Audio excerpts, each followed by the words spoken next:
تاکہ عوامی نظروں سے بچ سکیں۔ یہ اس دور کا جو سماجی دباؤ تھا اور شاید تعلق کی جو نزاکت تھی، دونوں کو ظاہر کرتا ہے۔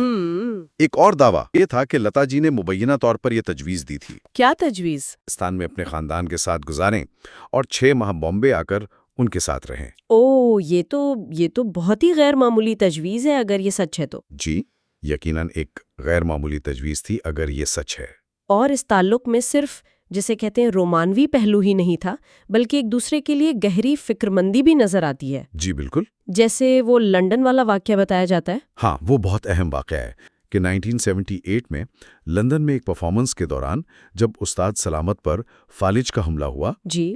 تو مبینہ طور پر لتا جی نے ان کے علاج کے تمام اخراجات خود اٹھائے۔ ساری؟ جی، اور کہا جاتا ہے کہ کسی اور کو ایک پیسہ بھی خرچ نہیں کرنے دیا۔ یہ تو واقعی ایک بہت مضبوط تعلق کی نشانی ہے۔ یقیناً۔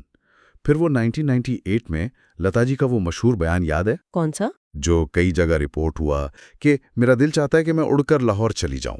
ہاں یاد آیا۔ اور اسی انٹرویو میں انہوں نے یہ بھی کہا تھا کہ استاد سلامت نے وعدہ کیا تھا لاہور لے جانے کا جو پورا نہ ہوا۔ بالکل بالکل وہی۔ اور یہ بات جب استاد سلامت تک پہنچی تو ان پر کیا گزری؟ کہا جاتا ہے کہ وہ کافی اداس ہو گئے تھے۔ جی ہاں، سننے میں یہی آیا ہے کہ وہ کئی دن اداس رہے اور اکثر لتا جی کا گیت لگ جا گلے گنگناتے ہوئے ان کی آنکھیں نم ہو جاتی تھیں۔ یہ تو واقعی ایک ادھوری خواہش کی تصویر پیش کرتا ہے۔ بالکل۔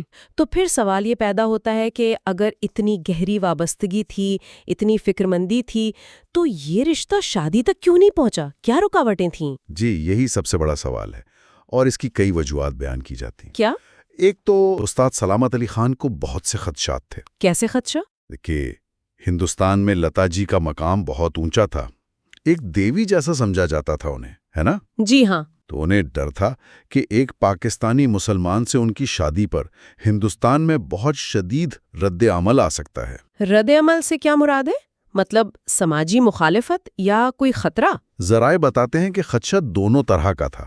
انہیں یہ ڈر تھا کہ شاید اس شادی کے نتیجے میں انتہا پسند عناصر ان دونوں کی جان کے دشمن ہو جائیں۔ او خدایا! یا کم از کم ہندوستان اور پاکستان کے درمیان جو سیاسی کشیدگی پہلے ہی موجود تھی وہ اور بڑھ سکتی ہے۔ یعنی بات جنگ تک بھی جا سکتی تھی؟ ان کے خدشات میں یہ بھی شامل تھا کہ شاید حالات اتنے خراب ہو جائیں۔ یہ اس وقت کے انتہائی کشیدہ سیاسی اور سماجی ماحول کی عکاسی کرتا ہے۔ تو یہ سرحد، یہ سیاسی تقسیم، یہ ایک بہت بڑی دیوار بن گئی اس محبت کے راستے میں۔ جی، یہ ایک بہت بڑی دیوار ثابت ہوئی۔ لیکن کیا صرف یہی وجہ تھی یا کوئی اور بات بھی تھی؟ نہیں، یہ ایک اہم وجہ ضرور تھی، لیکن اس کے ساتھ استاد سلامت علی خان کی اپنی ذاتی زندگی بھی تھی۔ اچھا، وہ کیسے؟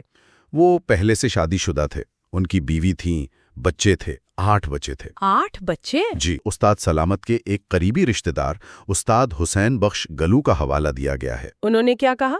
ان کے مطابق استاد سلامت کی بیوی رضیہ بیگم اس مبینہ پیشکش سے واقف تو تھیں، لیکن وہ لتا جی کو سوتن کے طور پر قبول کرنے پر بالکل تیار نہیں تھی۔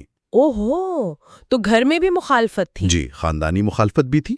تو کیا یہ سمجھا جائے کہ استاد سلامت نے آخر کار اپنے خاندان کو اپنے گھر کو ترجیح دی؟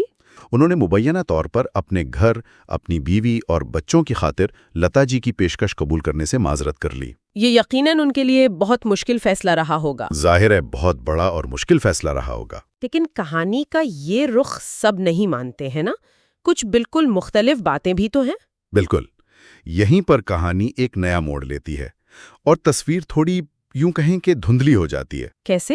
استاد سلامت علی خان کے صاحبزادے شفقت علی خان صاحب، جی، ان کا نام پہلے بھی آیا تھا۔ جی، انہوں نے سما ٹی وی کو ایک تفصیلی انٹرویو دیا جس میں انہوں نے اس پورے معاملے کو رومانوی رنگ دینے کی سختی سے تردید کی۔ اچھا، انہوں نے کیا کہا؟ ان کا کہنا تھا کہ یہ 2 عظیم فنکاروں کے درمیان خالصتاً موسیقی کی بنیاد پر قائم ایک انتہائی گہرا احترام اور پیار تھا، لیکن یہ رومانوی محبت نہیں تھی۔ تو پھر کیا تھا؟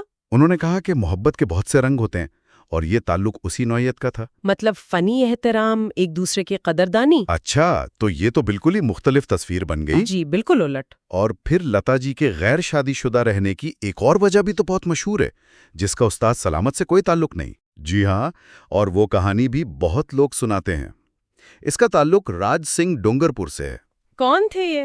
وہ board of control for cricket in India یعنی BCCI کے سابق صدر تھے اور ڈونگر پور کے شاہی خاندان سے تعلق رکھتے تھے۔ اوہ، شاہی خاندان۔ جی تو اس کہانی میں کیا ہے؟ کیا وہ شادی کرنا چاہتے تھے؟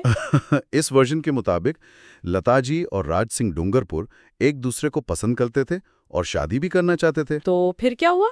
لیکن راج سنگھ کا خاندان، خاص طور پر ان کے والد مہاراول لکشمن سنگھ جی، اس رشتے کے سخت خلاف تھے۔ کیوں؟ کیونکہ لتا جی شاہی پس منظر سے نہیں تھیں، بس وہی شاہی روایات اور خاندانی وقار، وہ چیزیں آڑے آ گئیں۔ اوہ، تو یہ کہانی بھی ادھوری رہ گئی شاہی خاندان کی مخالفت کی وجہ سے۔ جی، اور کہا یہ جاتا ہے کہ اس مخالفت کے بعد راج سنگھ اور لتا جی دونوں نے ایک دوسرے سے عہد کیا کیا عہد؟ کہ وہ پھر کسی اور سے شادی نہیں کریں گے۔ اچھا۔ اور راج سنگھ ڈونگر پور نے بھی ساری عمر شادی نہیں کی۔ 2009 میں ان کا انتقال ہوا۔ اور وہ لتا جی سے رابطے میں رہے؟ جی، کہا جاتا ہے کہ وہ زندگی بھر بہت اچھے دوست کے طور پر رابطے میں رہے۔ یہ بھی سننے میں آیا ہے کہ راج سنگھ پیار سے لتا جی کو مٹھو کہہ کر بلاتے تھے۔ مٹھو، اچھا۔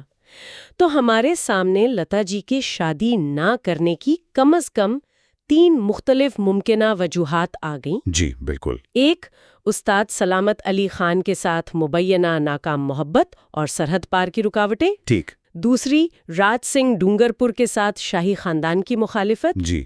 اور تیسرا پہلو جو اکثر لوگ شاید بھول جاتے ہیں یا نظر انداز کر دیتے ہیں، وہ ہے ان کی اپنی خاندانی ذمہ داریاں۔ بالکل۔ لتا جی نے بہت چھوٹی عمر میں والد کے انتقال کے بعد اپنے چھوٹے بہن بھائیوں مینا، آشا، اوشا اور بھائی ہردے ناتھ، ان سب کی ذمہ داری اٹھا لی تھی۔ جی ہاں، یہ تو سب جانتے ہیں۔ تو ان کی پرورش، تعلیم اور پھر انہیں موسیقی کی دنیا میں اپنے پیروں پر کھڑا کرنے میں وہ اس قدر مصروف رہی ہیں، شاید انہیں اپنی ذاتی زندگی اور شادی کے بارے میں سنجیدگی سے سوچنے کا موقع ہی نہ ملا ہو۔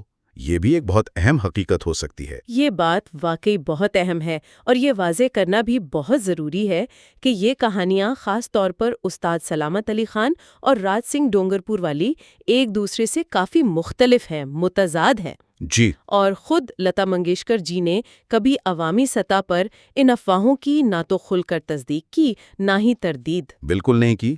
وہ اپنی ذاتی زندگی کو ہمیشہ پردے میں رکھتی تھیں۔ جی، ہمیشہ۔ ہاں، یہ درست ہے۔ البتہ وہ جو طاہر سرور میر صاحب ہیں، جنہوں نے استاد سلامت والی کہانی بہت تفصیل اور جذبات سے بیان کی ہے، جی، ان کا ذکر آیا تھا۔ وہ اپنے موقف پر پوری طرح قائم ہے۔ ان کا دعویٰ ہے کہ استاد سلامت علی خان نے خود انہیں روتے ہوئے اس محبت کا اعتراف کیا تھا۔ اچھا، روتے ہوئے؟ جی، ان کے بقول۔ اور وہ کہتے ہیں کہ اس وقت استاد کے بیٹے شوکت سلامت علی خان بھی وہیں موجود تھے۔ اوہ، یہ تو بہت بڑا دعویٰ ہے۔ جی، اور میر صاحب اپنی بات کی تائید میں دوسرے گواہوں کا بھی حوالہ دیتے ہیں، جیسے استاد سلامت کے بھائی سخاوت علی خان، بیٹی رفت سلامت اور کچھ قریبی دوست پروموٹر بادل چودھری وغیرہ۔ تو وہ شفقت علی خان صاحب کے بیان کو نہیں مانتے؟ وہ شفقت علی خان کے تردیدی بیان کو شاید خاندان کی ساکھ بچانے کی کوشش قرار دیتے ہیں۔ تو معاملہ واقعی پیچیدہ ہے اور شاید حتمی سچائی کبھی سامنے نہ آ سکے۔ لگتا تو یہی ہے۔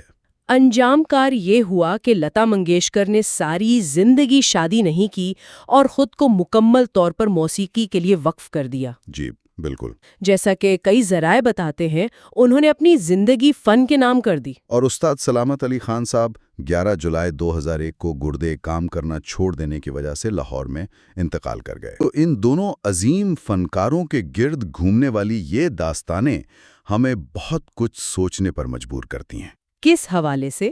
موسیقی کی طاقت، ذاتی انتخاب کی پیچیدگیاں، سماجی دباؤ کی حقیقت اور سرحد پار سیاست کے اثرات۔ جی، یہ ظاہر کرتی ہیں کہ کس طرح عظیم شخصیات کی زندگیاں بھی بیرونی حالات، توقعات اور ذاتی مجبوریوں سے آزاد نہیں ہوتی۔ صحیح کہا۔ تاہم یہ بات بھی اہم ہے جو شفقت علی خان نے سما ٹی وی انٹرویو میں بتائی۔ کیا؟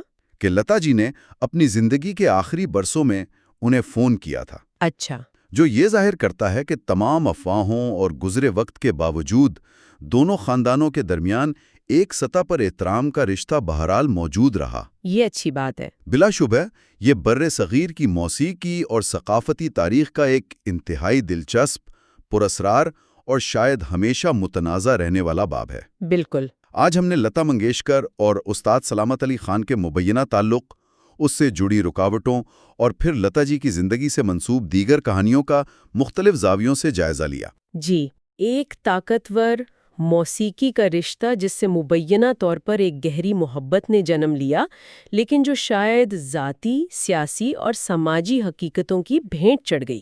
اور ہم نے دیکھا کہ کس طرح مختلف ذرائع بالکل مختلف تصویریں پیش کرتے ہیں۔ ہاں، یہ تضاد بہت نمایاں ہے۔ شفقت علی خان اسے خالص فنی احترام بتاتے ہیں، طاہر سرور میر اسے ایک المناک محبت کی داستان کہتے ہیں جس کے وہ چشمدید گواہ ہونے کا دعویٰ کرتے ہیں، جی، اور راج سنگھ ڈونگرپور والی کہانی ایک بالکل ہی الگ زاویہ سامنے لاتی ہے۔ صحیح۔ یہ متضاد کہانیاں شاید اس بات کی بھی عکاسی کرتی ہیں کہ عوامی شخصیات کی ذاتی زندگی کس طرح وقت کے ساتھ ساتھ افواہوں، خاندانی تحفظات اور مختلف زاویوں سے دوبارہ بیان ہوتی رہتی ہے، اور سچائی کہیں ان سب کے درمیان کھوسی جاتی ہے۔ بالکل کھوسی جاتی ہے۔ تو آخر میں سامعین کے لیے ایک سوال چھوڑ جاتے ہیں۔ جی، موسیقی تو یقیناً سرحدیں مٹا سکتی ہے، دلوں کو جوڑ سکتی ہے، لیکن کیا عظیم فنکاروں کی اپنی زندگیاں اور ان کے ذاتی تعلقات واقعی قومی شناختوں، عوامی توقعات کے بوجھ، خاندانی ذمہ داریوں اور سیاسی تقسیم کی تلخیوں سے پوری طرح آزاد ہو سکتے ہیں؟ یہ بہت گہرا سوال ہے۔ یا پھر شاید لتا منگیشکر اور استاد سلامت علی خان جیسی ہستیوں کے لیے ان کا سب سے گہرا اور اٹوٹ عہد صرف اور صرف اپنی موسیقی سے ہی تھا، شاید جسے انہوں نے آخری سانس تک نبھایا؟ شاید یہی بات ہو، ان کا اصل رشتہ، اصل عہد موسیقی ہی تھی۔